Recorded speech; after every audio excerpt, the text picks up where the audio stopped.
తాకట్లో ఉన్న బంగారాన్ని విడిపించి ఆ రోజున మార్కెట్ ధర కట్టి మిగిలిన డబ్బును మీకు అందిస్తుంది కొమ్మూరి గోల్డ్.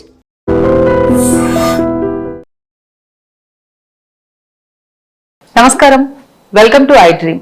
ధర్మ మార్గం విత్ విజిత కార్యక్రమానికి స్వాగతం.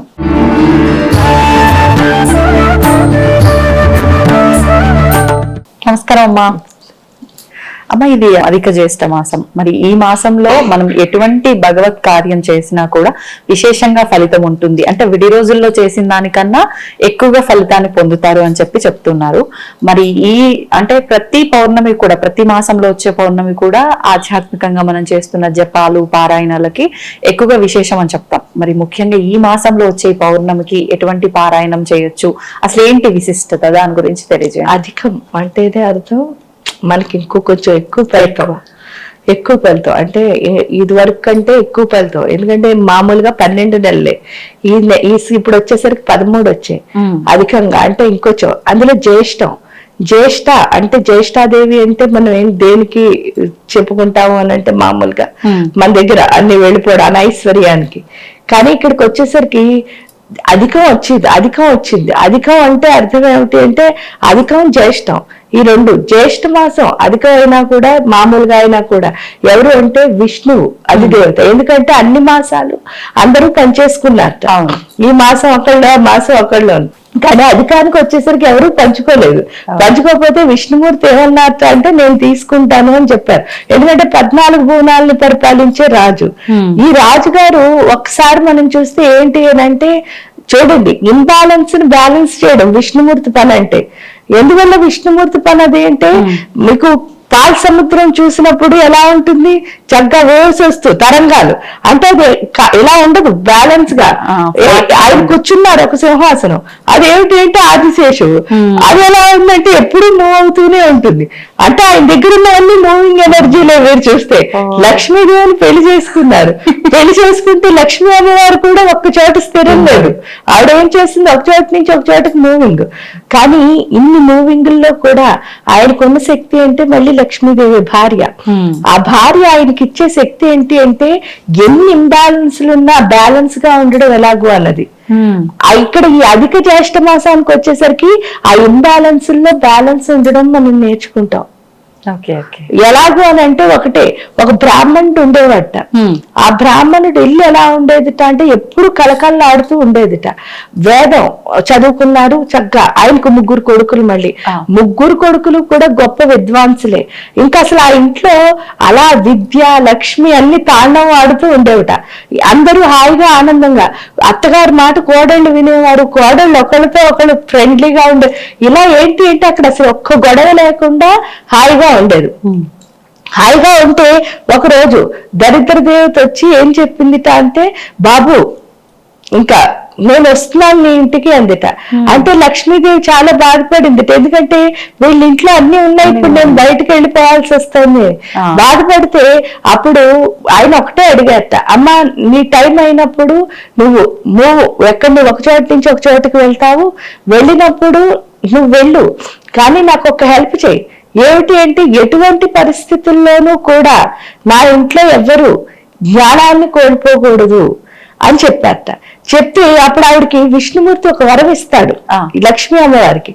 లక్ష్మీ అమ్మవారు ఏమడుగుతారు అని అంటే, తండ్రి నేను ఎంత ఇవ్వాలనుకుంటే నా భక్తులకి నేను ఇవ్వాలనుకున్నంత నేను ఇచ్చి అంత ఫ్రీడమ్ ఇవ్వమని అడుగుతుందిట. అడిగితే విష్ణుమూర్తి ఏం చెప్తారట అంటే, నువ్వు ఎవరికి ఏమి ఇవ్వాలనుకున్నా అన్ని ఇవ్వగలుగుతావు, కానీ నాకు ఇవ్వాలని లేకపోతే మాత్రం అక్కడితో ఆగిపోతుంది అని చెప్తాడు. అంటే అలాంటి వరం ఇస్తాడు. ఆయన ఎప్పుడు ఆపేయాలనుకుంటే అప్పుడు ఆపేయగలిగే వరాన్ని ఇస్తే, అప్పుడు సరస్వతి అమ్మవారు బ్రహ్మగారిని అడుగుతుందిట, విష్ణుమూర్తి లాగా అలా ఆపకుండా నేను ఎంత ఇవ్వాలనుకున్నా సరే అంత ఇవ్వాలి, ఇంక నన్ను ఎవరు ఆపకూడదు. ఆపకూడదు అంటే నేను అంత ఇవ్వగలిగేటట్టు నాకేమిస్తావు అని బ్రహ్మను అడిగితే, అప్పుడు బ్రహ్మగారు చెప్తారట, నువ్వు జ్ఞానాన్ని పంచు, నీ జ్ఞానాన్ని ఎవరు ఆపలేరు, నీకు ఎంత ఇవ్వాలనుకుంటే నీ భక్తులకు అంత ఇచ్చేయి అంటారట. అంత ఇచ్చేయి అనుకుంటే అప్పుడు ఏమవుతుంది, ఈ జ్ఞానాన్ని. అప్పుడు ఆవిడ ఏం చేస్తుంది అంటే సరస్వతీదేవిని, అమ్మ నువ్వు ఇక్కడుండు అని చెప్తుంది. చెప్పేసరికి ఏమవుతుంది అంటే, ఫస్ట్ రోజు ఈవిడ వెళ్తారు, ఆవిడ వస్తారు కదా, మన ఐశ్వర్యం వెళ్తుంది, అనైశ్వర్యం లోపలికి వచ్చింది. లోపలికి రాగానే ఏమవుతుంది అంటే ఫస్ట్ డే వచ్చేసరికి స్నానం చేసి వీళ్ళ యొక్క, ఎందుకంటే జ్ఞానం వదలలేదు కదా, అందుకని ఎవరి సంధ్యావందనం వాళ్ళు అంతా బాగా చేసుకుంటున్నారు. తండ్రి కొడుకులు చేసుకుంటున్న టైంలో అత్తగారు ఏం చేస్తుంది అంటే వంట చేస్తుంది మొత్తం అందరికీ. వంట చేస్తూ ఏం చేస్తుందిట, మొత్తం అన్ని వేసేసి కూర, అమ్మాయి నేను గుడికి వెళ్ళొస్తాను అని పెద్ద కోడలికి చెప్తుందిట. కూర ఒకసారి చూసి తీసేయంటే అప్పుడు ఏం నైవేద్యం పెడతారు కదా ఇంట్లో, మహా నైవేద్యం. అందువల్ల వీళ్ళు ఏం చేస్తారంటే కూరలో ఉప్పు వేసిందో లేదో తెలియదు. అందుకని ఈ పెద్ద కోళ్ళు ఏం చేస్తుంటే కొంచెం ఉప్పు వేసి కలిపి పిల్లలు ఏదో పిలుస్తున్నాను నేను వెళ్తున్నాను అని చెప్పి చిన్న కోడలికి చెప్పి వెళ్తుందిట. వెళ్ళగానే ఈ చిన్న కోళ్ళు వచ్చి అయ్యో అక్క పాప ఉప్పు వేసిందో లేదో తెలియదు అని చెప్పి ఆవిడ కొంచెం ఉప్పు వేసింది, ఆవిడ వెళ్ళిపోయింది. వెళ్ళిపోయిన తర్వాత మూడో కోడల్ని పిలిచి ఆవిడ ఏం చెప్పిందిట, ఏమో పిల్లాడు ఏడుస్తున్నాడు నేను వెళ్తాను చెల్లి చూడంటే ఈ చెల్లి చూసి ఈ చెల్లి కూడా కాస్త ఉప్పు వేసింది. మొత్తం నలుగురు ఉప్పు. అంటే మన ఇంట్లో అనైశ్వర్యం ఉంది అని చెప్పడానికి ఏమిటి అంటే మనం చేసే వంట పదార్థాల్లో ఉప్పు ఎక్కువ అవుతుందిట, మనకు తెలియకుండానే. ఈ ఉప్పు నలుగురు వేసేసారు కదా, వేసేసరికి ఫస్ట్ ఏంటంటే ఆ వేద విద్యలు చదువుకున్న వాళ్ళు ఫస్ట్ మగవాళ్ళు అందరూ కూర్చుని భోజనం చేసిన తర్వాత ఆడవాళ్ళు తినడం అన్నది ఆచారం.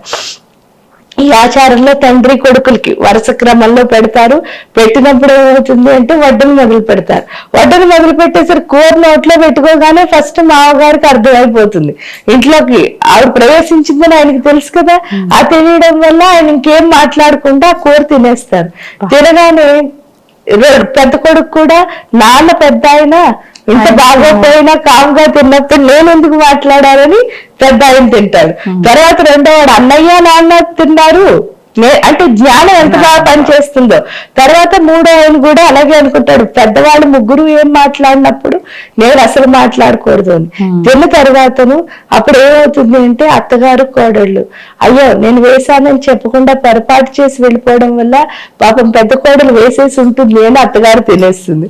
రెండో పెద్ద కోడలు ఏంటి, అయ్యో అత్తగారు వేసిందని నేను వేశానని చెప్పకపోవడం రెండోది వేసింది అనుకుని ఆవిడ తినేస్తుంది. మూడోది లాస్ట్ ఆవిడకు వచ్చేసరికి ఏమవుతుంది అంటే అయ్యో నేను ఎక్కువ ఉప్పు వేసేసాను అని చెప్పి అనుకుని అప్పుడు అత్తగారికి తోటికోడలకి క్షమించమని అడుగుతుందిట.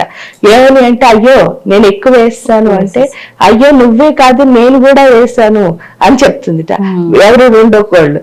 ఆ తర్వాత పెద్ద కోడలు నేను కూడా వేసాను అంటుంటా. అప్పుడు అత్తగారు చెప్తారు నేను వేసి వెళ్ళాను, అది చెప్పని పొరపాటు వల్ల ఇలా జరిగిందమ్మా అని. అంటే అలక్ష్మి వచ్చినా కూడా జ్ఞానం అన్నది ఉంటే ఆ ఇల్లు చూడండి. ఎందుకంటే అత్తగారు చూసుకోవా అని చెప్పేసి పెద్ద కోడల్ని తిట్టలేదు. అక్కడ ఆవిడ ఏమన్నారు, నేను వేశానని చెప్పకపోవడం పొరపాటు. లాస్ట్ కోడలు ఏముంది, నేను చేసేసాను, ఏమిటంటే నేను చాలా ఎక్కువ వేస్తాను నాకు వంట రాకపోవడం వల్ల. అంటే ఎంత అంటే వాళ్ళ కమ్యూనికేషన్ లో ఒకళ్ళొకళ్ళు ఎంత బాగా అర్థం వాళ్ళని దూషించకుండా ఎవరికి వాళ్ళు నా వల్లే జరిగింది అని అర్థం చేసుకున్నారు. అర్థం చేసుకోవడం ఒప్పుకోవడం. అంటే ఇప్పుడు వీళ్ళంటే వీళ్ళు వేశారు ఆల్రెడీ, కానీ మామగారు ఏమి ఉప్పు వేయలేదు, ఇంకోళ్ళు ఎవరు కొడుకులు ఉప్పులు వేయలేదు.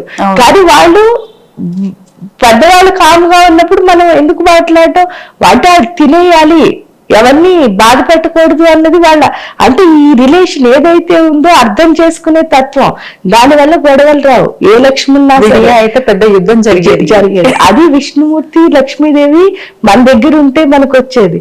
కాబట్టి ఈ అధిక జ్యేష్ఠ మాసంలో విష్ణుమూర్తి లక్ష్మీదేవి ఉంటారు కాబట్టి మరింత మంచిగా.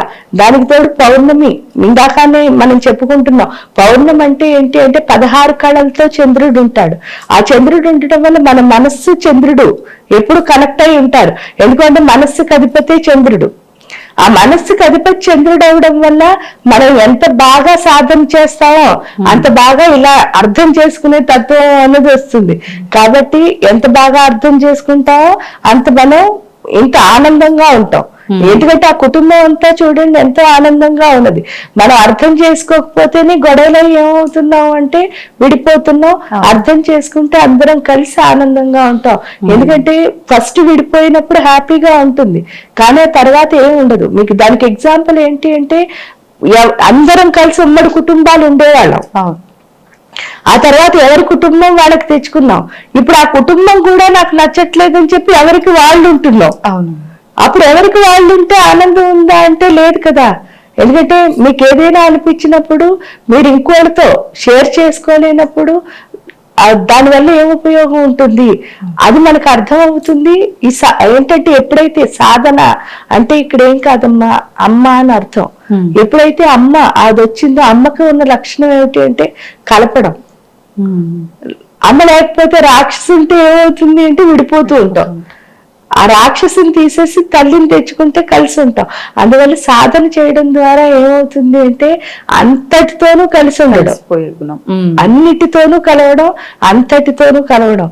ఇప్పుడు మనుషులు ఒక్కరితో కలవడం అని కాదు, ప్రకృతిలో దేంతో కలిసినా సరే మీకు శక్తి, మీలో ఉన్న ఉత్సాహం పెరుగుతుంది. మీరు అన్నిటితో విడిపోయింటే నిర్జీవం, ఉత్సాహం లేదు కదా. మనం ఏం చేసినా ఎందుకు వచ్చిందిలే, చేయాలి కాబట్టి చేశాను, ఆ ఉదాసీనతతో అసలు చేయకూడదు. ఎందుకంటే ఆ పని బాగోదు.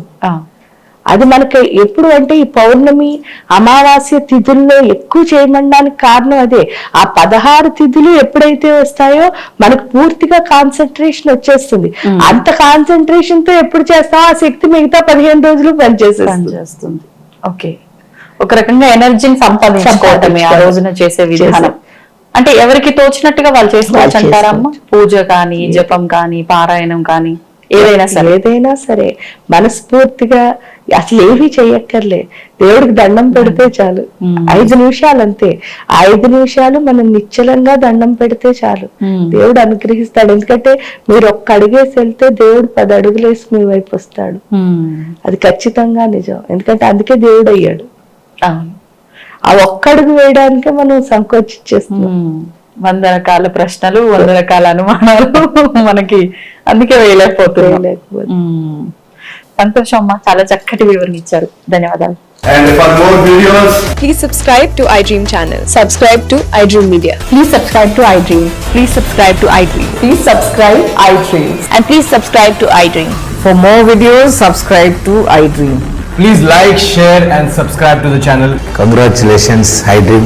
Subscribe to iDream. Subscribe to iDream. So subscribe to iDream Media. iDream ki iDream team andarki huge congratulations. Please subscribe iDream Media. Please subscribe to iDream. Subscribe iDream. Please subscribe to iDream. iDream అంటే నా కళల channel subscribe చేసుకున్న నోరు తిరుగుతలేదు, మీరైతే గంట గుర్తు కొట్టండి. For more such videos, please subscribe to iDream. Subscribe to iDream. Please subscribe to iDream. Please subscribe iDream Media. Please do subscribe to iDream. Please subscribe to iDream Media. For best entertainment and information, please subscribe iDream. And don't forget to subscribe to iDream.